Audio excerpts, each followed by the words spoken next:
Salut tout le monde, c'est Xavier, bienvenue sur Watch Mojo français. Aujourd'hui on se retrouve pour le top 10 des pires monstres CGI de tous les temps. Some things are better left forgotten.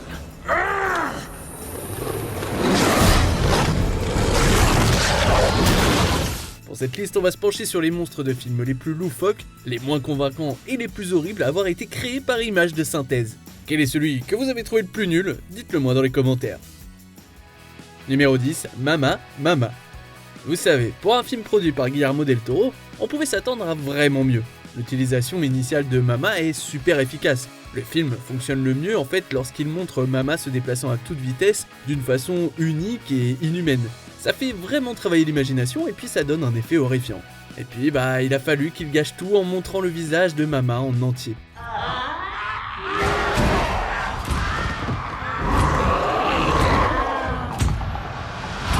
Au fur et à mesure que le film avance, Mama se dévoile de plus en plus et elle nous effraie de moins en moins.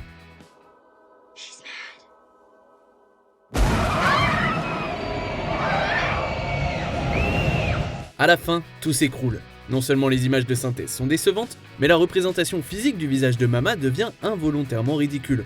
Ce que l'on ne peut pas voir est souvent bien plus effrayant que ce que l'on voit, et Mama en est la preuve.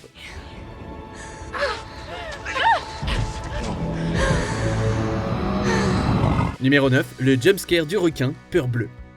Il y a un requin de 1975 qui est bien plus réaliste qu'un requin de 1999. Clairement, quelque chose ne va pas du tout, et ce sont les images de synthèse les responsables. Come on down and chum some of this shit. Pour un film qui a coûté quand même plus de 80 millions de dollars, Peur Bleue a des effets visuels vraiment pas ouf du tout.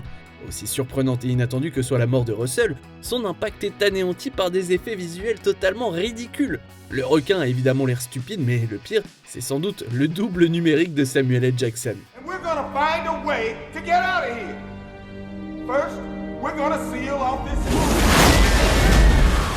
Il a juste pas l'air humain, et puis même de loin, et le sang de jeux vidéo, ça n'aide pas du tout en fait. Oui, on n'est pas censé prendre cette scène très au sérieux, c'est vrai, parce qu'elle est destinée à générer un choc. Mais bon, elle est nulle quoi, voilà, c'est tout. Numéro 8, Les Vampires, Je suis une légende. Film post-apocalyptique très bien accueilli, Je suis une légende contient un défaut évident, les vampires, qui ont été horriblement conçus. Ces monstres créés par manipulation génétique ont la peau pâle, une agilité surhumaine et détestent la lumière du soleil.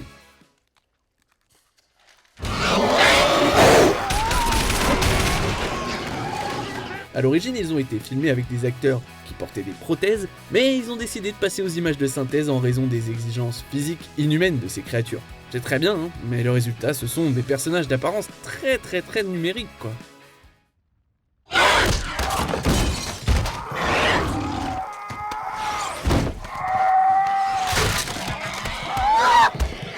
Créer des humains ou des créatures humanoïdes en images de synthèse, c'est rarement une bonne idée. Ça a souvent l'air bizarre, faux, comme c'est le cas ici en fait. Nos cerveaux reconnaissent les images de synthèse et ça rend le tout beaucoup plus difficile à croire.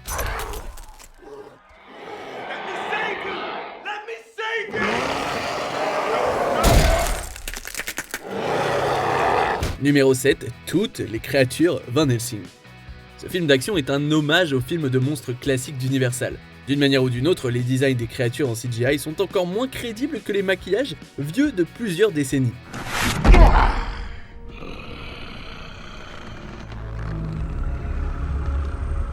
Ce film aurait dû contenir des effets spéciaux de pointe qui auraient donné vie à des personnages comme Dracula, Mr. Hyde et les loups-garous par exemple. Mais non, malgré le budget de 170 millions de dollars du film, les créatures sont ridiculement mauvaises.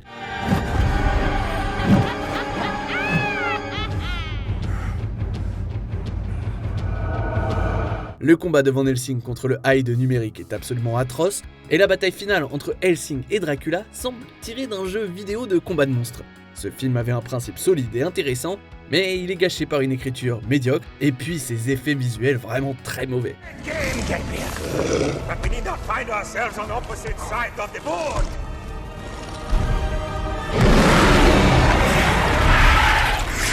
Numéro 6, le loup-garou de Paris.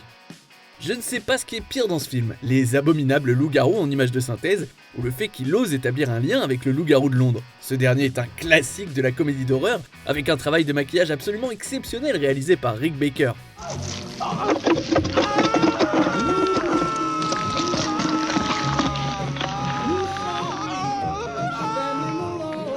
Passer de ces prothèses légendaires aux premières images de synthèse était une idée horrible. Horrible, et le film mérite toute la dérision qu'il a reçue.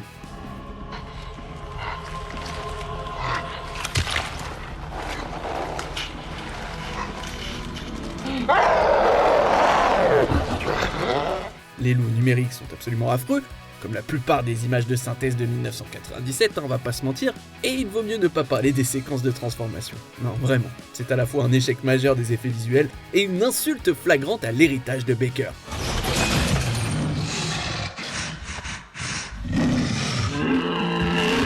Numéro 5, le bébé démon, One Missed Call. Avec un très bon score de 0% sur Rotten Tomatoes, le remake de One Missed Call est un exemple de mauvais film, comme on n'en fait pas beaucoup. Cependant, une scène est particulièrement terrible. En entrant lentement dans une pièce sombre, Bess rencontre ce qui ne peut être décrit que comme un bébé démoniaque tenant un téléphone portable.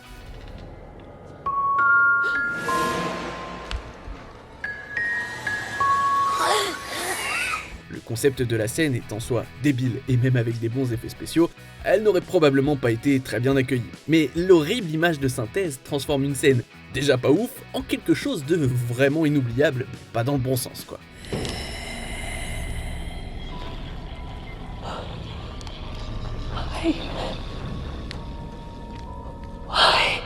Toute possibilité de frayeur est éliminée par la mauvaise image de synthèse, et au final la scène devient involontairement comique.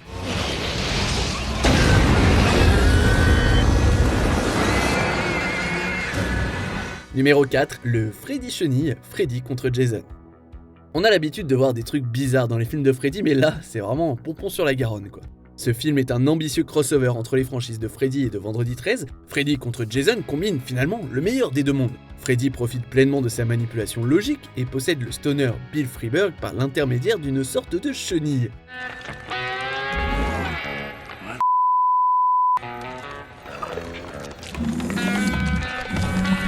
Vous vous posez pas trop de questions. La chenille entre tranquillement dans la pièce et on rit avant même qu'elle ne sorte son narguilé. Elle a l'air ridicule et les images de synthèse médiocres n'aident pas du tout.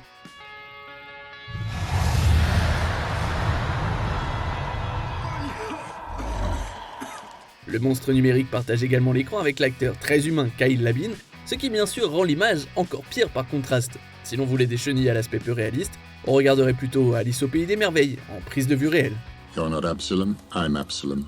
The question is, who are you?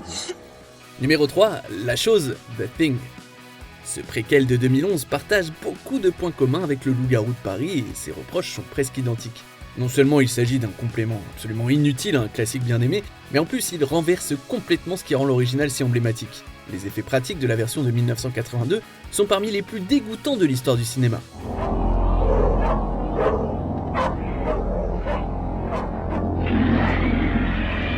Le préquel ne parvient pas à honorer son héritage et recourt plutôt à de mauvaises images de synthèse. Les scènes impliquant la chose offrent quelques bonnes idées, mais elles sont toutes gâchées par des effets spéciaux hideux qui diminuent le potentiel des séquences.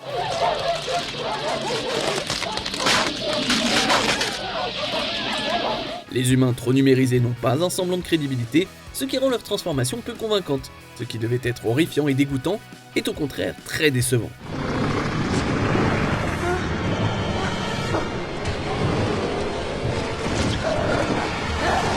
Numéro 2, Malebolgia, Spawn.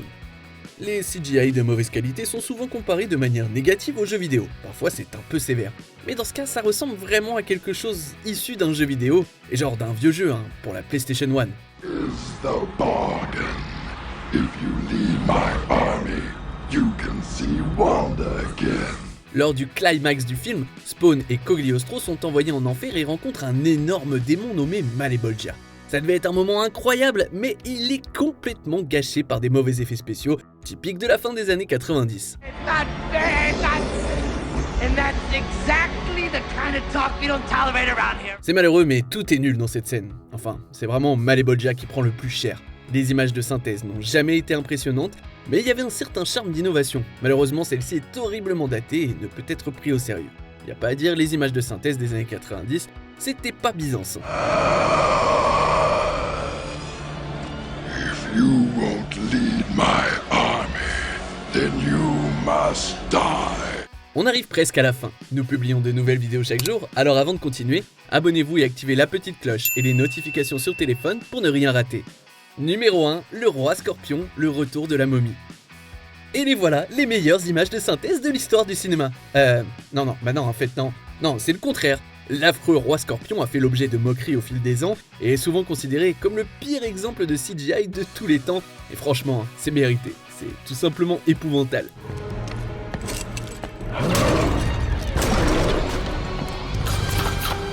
Faire appel à The Rock pour incarner le roi scorpion, très bonne idée, j'approuve, et le personnage a bien marché, à tel point qu'il a eu son propre spin-off. Mais ce qu'ont retenu la plupart des gens, c'est le visage numérique de The Rock.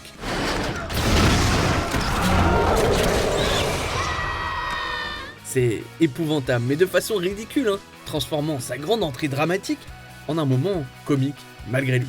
Personne dans l'équipe de production ne s'est dit à un moment « ça a un peu l'air nul ça ?» J'ai du mal à comprendre. Que pensez-vous de notre sélection ? Dites-le moi dans les commentaires et checkez ces autres super vidéos de Watch Mojo français.